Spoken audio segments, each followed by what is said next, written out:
Bon moi écoutez, la question que je me pose après avoir vu Ad Astra, c'est est-ce que c'est un film avec Brad Pitt ou est-ce que c'est un film avec Cliff Booth qui, après avoir arrêté de travailler avec Rick Dalton dans Once Upon a Time in Hollywood, a enfin trouvé son premier rôle au cinéma. Voilà.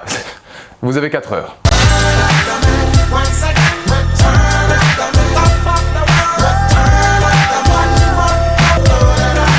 Bonjour à toutes et à tous, c'est Valou et bienvenue pour cette toute nouvelle vidéo, cette toute nouvelle critique consacrée à Ad Astra. Un film de James Gray à qui on devait déjà récemment The Lost City of Z et qui était producteur de Blood Ties, l'excellent film de Guillaume Canet. Voilà, c'est juste une petite recommandation personnelle. Avec Tommy Lee Jones, Liv Tyler et surtout Brad Pitt dans le rôle titre, qui cette année, voire même entre 3 mois de temps, entre Once Upon a Time in Hollywood et Ad Astra, c'est une belle année 2019 pour lui quand même. Je dois bien reconnaître que ce Ad Astra de James Gray est une odyssée sur la quête du père, sur la quête de soi, une sorte d'odyssée spatiale venue d'ailleurs où tu as vraiment l'impression de voir quelque chose que tu n'avais pas forcément vu avant. Il y a une lecture presque d'architecte sur le visuel, sur la création qu'il a été capable de faire dans ce métrage, tout en, et c'est peut-être le plus difficile, faisant en sorte que son odyssée spatiale ne soit qu'un prétexte pour une odyssée personnelle vis-à-vis du personnage de Brad Pitt, une quête du père, puisque l'histoire elle est simple, ou elle se paraît plutôt simple, le personnage de Brad Pitt est en quête spatiale, en direction de Neptune pour retrouver une trace de son père et, soit dit en passant, potentiellement sauver l'humanité. Mais ce film va beaucoup plus loin que ça avec tous les questionnements et toutes les remises en question du personnage de Brad Pitt qui vont fabriquer le film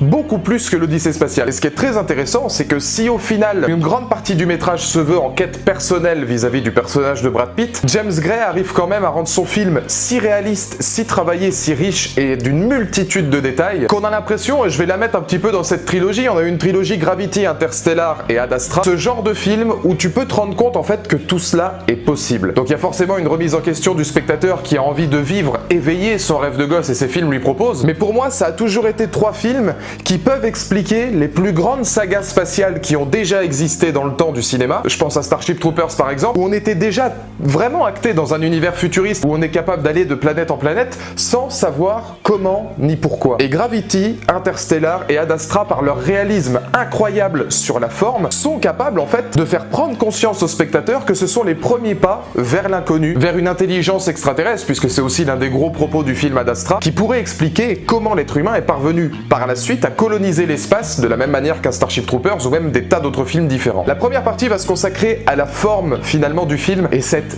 putain de richesse spatiale. Je vous épargnerai évidemment les détails du style, oui visuellement c'est bluffant, on s'y croirait, c'est d'un réalisme fou, évidemment. Moi ce qui m'a énormément plu dans le film de James Gray, c'est cette capacité qu'il nous donne à un moment donné d'imager tout un univers et toute une structure par rapport au lieu où on est. Que l'on parle du vaisseau commercial qui va emmener Brad Pitt sur la Lune, puisqu'il va y avoir plusieurs escales, notamment sur la Lune, sur Mars, pour finir aux alentours de Neptune. Que l'on parle de ce vaisseau qui fait presque à 380, où il y a une multitude de détails pour ensuite arriver sur la Lune, où on apprend qu'il y a toute une colonie, il y a toute une civilisation, même sur Mars ensuite. Ça a une telle richesse d'écriture et ça a une telle richesse graphique qu'à un moment donné, James Gray a réussi dans son métrage, en tout cas je trouve, à donner une âme à toutes les civilisations et aux colonisations lunaires, autant que donner une âme à Mars. Il y a vraiment un jeu autour de l'ambiance, autour des décors qui fait presque architectural. C'est-à-dire que pour moi, c'est plus un travail de graphisme, c'est plus un travail de visuel ou d'esthétique, c'est presque de l'architecture. Quand on arrive sur Mars, l'architecture des lieux, et c'est ça qui est très intéressant et c'est là qui fait un petit pied de nez au spectateur, quand Brad Pitt va arriver sur Mars, on va très peu voir d'éléments en rapport avec Mars. On va vraiment être dans cette colonie où on apprend même que certaines personnes sont nées sur Mars et sont allées sur Terre que très peu de temps, et où à un moment donné, l'architecture des décors te donne la sensation, si vous voulez, d'avoir une âme environnante à Mars. Il a réussi à donner une âme à chaque entité différente et ça donne des scènes qui sont incroyables. Réussir à avoir l'idée quand même que sur la Lune,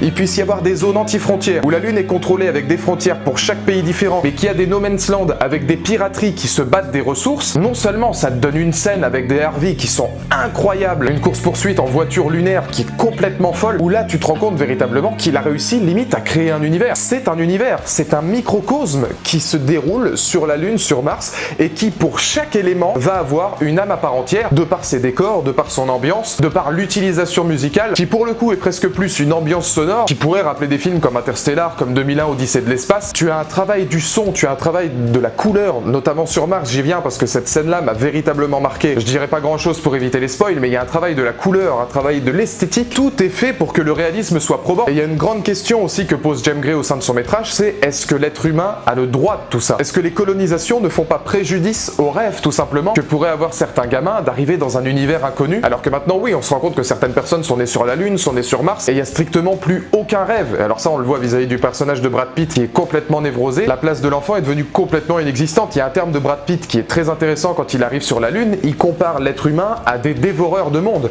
Nous sommes devenus des dévoreurs de monde, nous avons dévoré l'ensemble des planètes, nous sommes en train de tout coloniser et de tout découvrir, mais à quel prix? Et franchement j'ai trouvé ça extraordinaire, c'est ce qui m'a le plus marqué tout de suite, c'est cette capacité d'emporter le spectateur dans une aventure complètement incroyable, par le biais de Brad Pitt, mais aussi par le biais de cette aventure spatiale comme on en a rarement au cinéma. Et cette aventure spatiale, elle est menée par Brad Pitt. Et le personnage de Brad Pitt, il est très intéressant, puisque ça va être une quête du père, retrouver le père, qui va devenir finalement une anti-quête du père pour se libérer de la présence paternelle, qui va devenir ensuite une quête de soi pour se redécouvrir, ou pour en tout cas se créer une entité à part entière. Et j'ai trouvé ça dans une aventure dans l'espace. Oui, il y a souvent des remises en question, oui c'est déjà arrivé notamment dans Gravity, dans Interstellar avec le personnage de Matthew McConaughey, c'est déjà arrivé plusieurs fois qu'on ait des remises en cause et qu'on ait des développements de personnages. Mais là, Brad Pitt porte, et on va arriver sur les questions de fond, littéralement le film pendant plus de 2 heures quasiment tout seul. Et la première phrase de Brad Pitt qui m'a marqué dans le métrage, c'est le terme « il est en représentation ». Pour lui, c'est une représentation constante puisque c'est un être humain névrosé, qui n'est pas heureux, qui se parle exclusivement tout seul, qui souffre de solitude, même s'il a toujours préféré être tout seul, donc il y a une ambiguïté qui est très intéressante. Il se sent bien dans l'espace et il comprend l'espace peut-être parce que justement il a l'opportunité d'être seul dans l'espace et que c'est un moment où il peut se remettre en question. Et toute cette aventure qui est censée le mener au père, c'est avant tout une quête de soi, c'est trouver un but à son existence, c'est se comprendre, c'est réfléchir à lui-même et essayer finalement d'avoir une anti-quête. C'est pour ça que je parle d'anti-quête paternelle, c'est parce qu'une grande partie du métrage va nous faire comprendre que Brad Pitt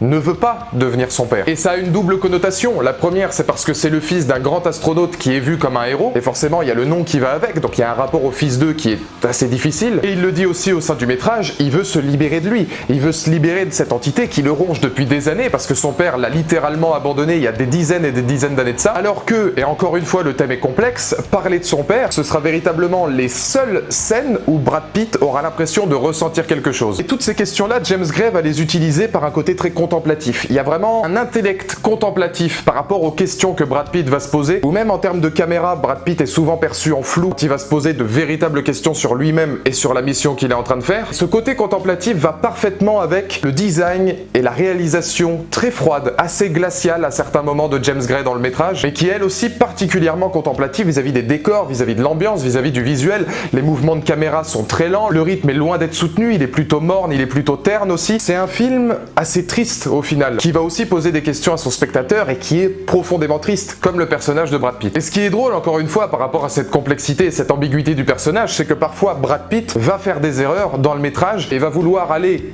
absolument au bout de la mission qu'il essaie de faire, et aller au bout de la mission quitte à aller à l'encontre de tous les ordres qu'on lui donne. C'est exactement ce que devenait son père, et c'est exactement dans le métrage ce qu'on dit de son père au fur et à mesure du récit. Et là il y a une grande question qui se pose, que le spectateur s'est forcément posé un jour dans sa vie: est-ce qu'on a envie de devenir le père? Même si on a envie de refuser catégoriquement cette quête du père, trouver son père pour s'en libérer, est-ce que d'un côté l'être humain, à un moment donné, ne peut pas aller à l'encontre de ce qu'on est véritablement et de ce que nos parents nous ont légué? C'est une des grandes questions du métrage, et cette quête spirituelle, elle va durer pendant plus de 2 heures, et elle va être aidée par toute la mise en scène, par les décors, par la richesse de l'ambiance, qui est très contemplative. Voilà, pour moi c'est un film contemplatif, qui se veut contemplatif, qui va avoir des questionnements sur le personnage qui sont contemplatifs, peut-être un petit peu longs, c'est-à-dire qu'il y a certaines remises en question de Brad Pitt qui, à mon avis, sont un petit peu longuées à certains moments, et c'est des choses qui font un petit peu, j'ai envie de dire, remplissage intellectuel, puisque ça part dans des grandes phrases, des belles élocutions de la part de Brad Pitt, alors que je pense qu'on aurait gagné à être un petit peu plus succinct. Mais c'est vraiment l'une des tout petites choses que je peux reprocher au métrage, et dans les commentaires ci-dessous, n'hésitez pas à me donner votre point de vue. On va passer à la partie spoiler pour tous ceux qui ont vu le film. N'hésitez pas à aller voir pour les autres Ad Astra, c'est vraiment un très très grand film. Ce qu'a réussi à faire James Gray, c'est quand même incroyable sur le fond comme sur la forme.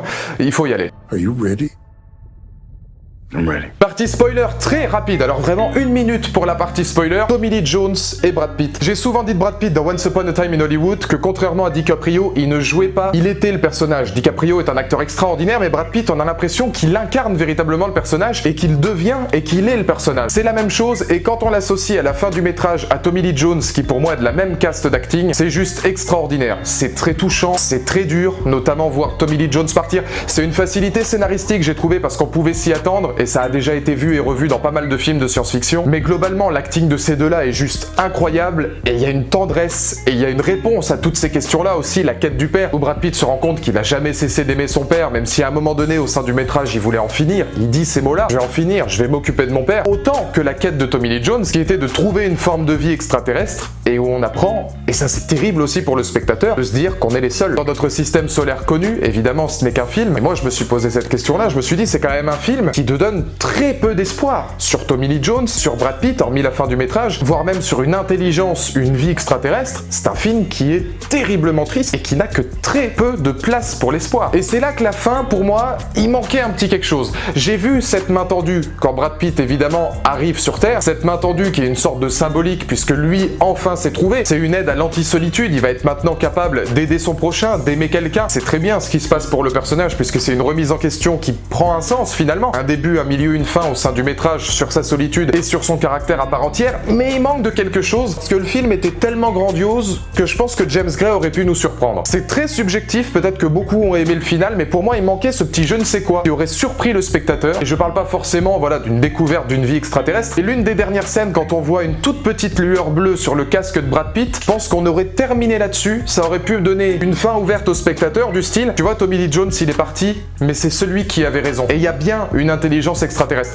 Et on aurait juste terminé sur cette petite lueur, on aurait pu se dire oui mais est-ce que c'est le vaisseau de Brad Pitt puisque c'est le vaisseau de Brad Pitt? Est-ce que c'est une forme de vie extraterrestre? Est-ce que c'est peut-être un appel, l'appel de la mort aussi, une sorte de symbolique, une figure symbolique vis-à-vis de Brad Pitt qui terminait justement le film par cette phrase à cet instant T, pourquoi continuer à se battre, pourquoi continuer à lutter? Il y a énormément de significations qui auraient pu être intéressantes et moi je me suis posé la question, est-ce que la fin de ce film est à la hauteur de l'Odyssée qu'on nous propose? Donc encore une fois n'hésitez pas dans les commentaires à me donner votre point de vue. On ne parlera pas de la scène mythique des babouins tueurs. Alors si j'avais pensé un jour que dans Ad Astra je verrais des babouins tueurs, je vous avoue que je n'y aurais pas cru. Alors pareil, ça fait partie des petites choses qui sont sympas dans le film de James Gray.